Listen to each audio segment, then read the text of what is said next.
নমস্কার বন্ধুরা, মিতার রোজকার রান্নায় আপনাদেরকে স্বাগত।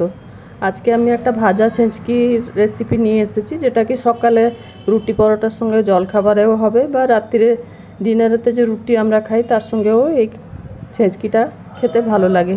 দেখুন আমি কি কি নিয়েছি। যা কিছু আনাজ আমার কাছে ছিল, একটা পটল, বেগুন হাফ, আর কুমড়ো খুব অল্প একটু, বরবটি, আর এটা একটা বড় আলু, পেঁয়াজ, একটু আদা কুচি, একটু রসুন কুচি, আর দুটো শুকনো লঙ্কা।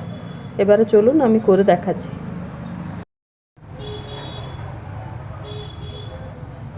কড়াই বসিয়ে দিয়েছি, 3 চামচ মতন সাদা তেল দিয়েছি।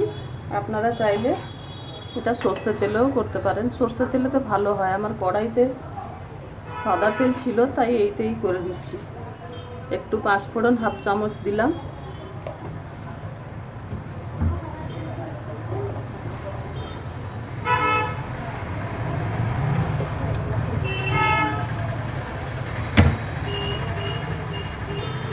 পাঁচফোড়নটা একটু ফুটে যাক।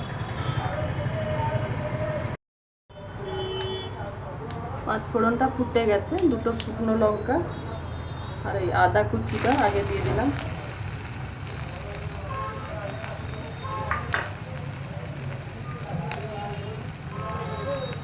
আদা কুচি দেওয়ার সঙ্গে সঙ্গে পেঁয়াজটাও দিয়ে দিচ্ছি।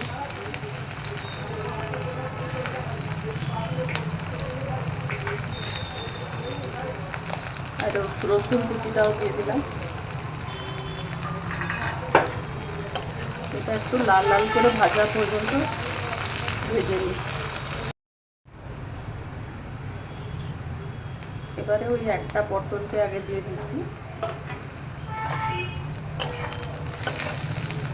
একটা একটা সবই আনাজে দিয়ে দেবো। আর পটলটা দিলাম, এবারে বরবটিটাও দিয়ে দিচ্ছি।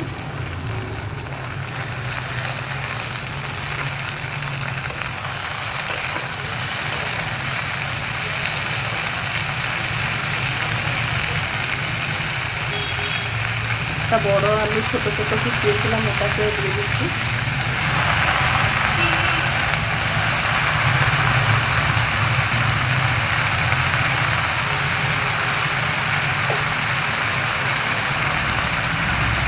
একটু কুমড়োও দিয়ে দিলাম।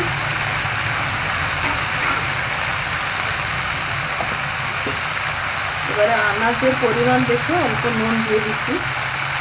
বেগুনটা এখন দেবো না, এটা আর্ধেকটা সেদ্ধ হয়ে যাক আর বেগুনটা দেবো না, তো কাদা কাদা মতন হবে বেগুনটা আনাজের জলেতে।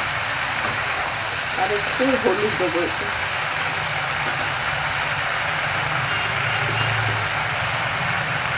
1 চামচ মতন হলুদ দিলাম। এবার এটাকে ঢাকা দিয়ে সেদ্ধ অর্ধেক সেদ্ধ হবার পর্যন্ত ঢাকা দিয়ে দিয়ে এটাকে গ্যাসটাকে সিমে রেখে একে ভাজবো।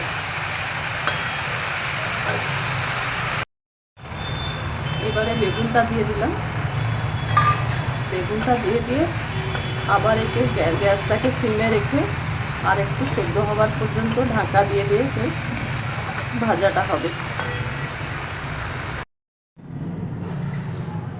আমার ভাজা ছেঁচকিটা হয়ে রেডি হয়ে গেছে। একবার আপনারাও এই ছেঁচকিটা করে খেয়ে দেখবেন, অনেক ভালো লাগে। রুটির সাথে পরোটার সাথেও খেতে পারবেন, আর খুব কম সময়ের ভেতরেও হয়ে যায়। খেয়ে আপনাদেরকে ভালো লাগলে আমার চ্যানেলটাকে লাইক শেয়ার সাবস্ক্রাইব করতে অনুরোধ করছি। ধন্যবাদ।